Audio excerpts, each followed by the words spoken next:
जेठ मास की निर्जला एकादशी भीमसेनी एकादशी की आप सभी को ढेर सारी शुभकामनाएं। तो हेलो फ्रेंड्स, व्रत कथा और कहानी में आप सभी का स्वागत करते हैं। आइए सुनाते हैं भीमसेनी एकादशी व्रत की कथा।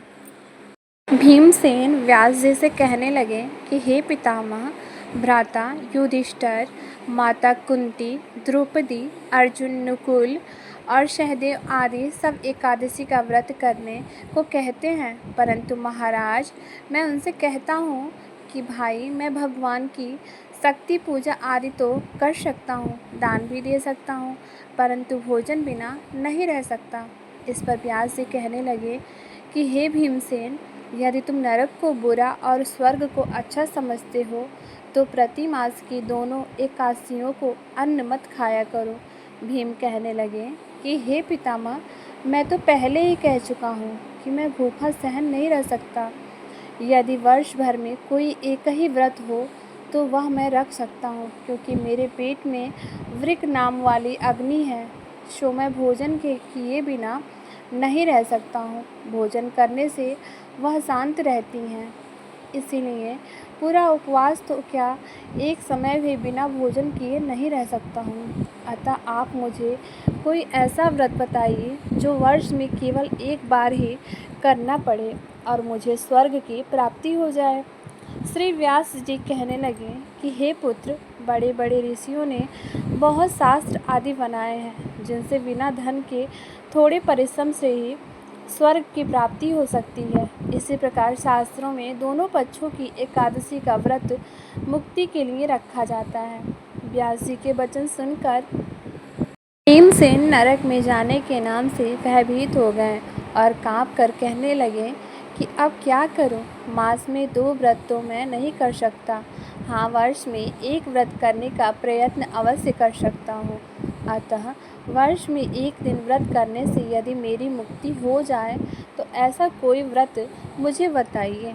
ऐसा सुनकर व्यास जी कहने लगे कि वृषभ और मिथुन की संक्रांति के बीच ज्येष्ठ मास के शुक्ल पक्ष की जो एकादशी आती है उसका नाम निर्जला है। तुम उस एकादशी का व्रत करो। इस एकादशी के व्रत में स्नान और आचमन के सिवा जल वर्जित है। आचमन में 6 मास से अधिक जल नहीं होना चाहिए, अन्यथा वह मद्यपान के सदृश हो जाता है।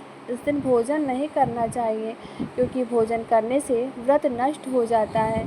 यदि एकादशी को सूर्योदय से लेकर द्वादशी के सूर्योदय तक जल ग्रहण न करें तो उसे सारी एकादशियों के व्रत का फल प्राप्त होता है। द्वादशी को सूर्योदय से पहले उठकर स्नान आदि करके ब्राह्मणों को दान देना चाहिए। इसके पश्चात भूखे और सत्पात्र ब्राह्मणों को भोजन कराकर फिर आप भोजन कर लेना।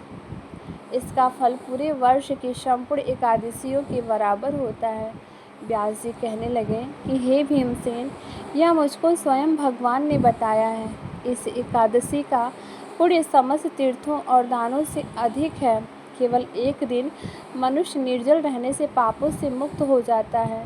जो मनुष्य निर्जला एकादशी का व्रत करते हैं उनकी मृत्यु के समय यमदूत आकर नहीं घेरते, वरना भगवान के पार्षद उन्हें पुष्पक विमान में बिठाकर स्वर्ग को ले जाते हैं। अतः संसार में सबसे श्रेष्ठ निर्जला एकादशी का व्रत है, इसीलिए यत्न के साथ इस व्रत को करना चाहिए। उस दिन ओम नमो भगवते वासुदेवाय मंत्र का उच्चारण करना चाहिए और गौदान करना चाहिए। इस प्रकार व्यास जी की आज्ञा अनुसार भीमसेन ने इस व्रत को किया। इसीलिए इस एकादशी को भीमसेनी या पांडव एकादशी भी कहा जाता है।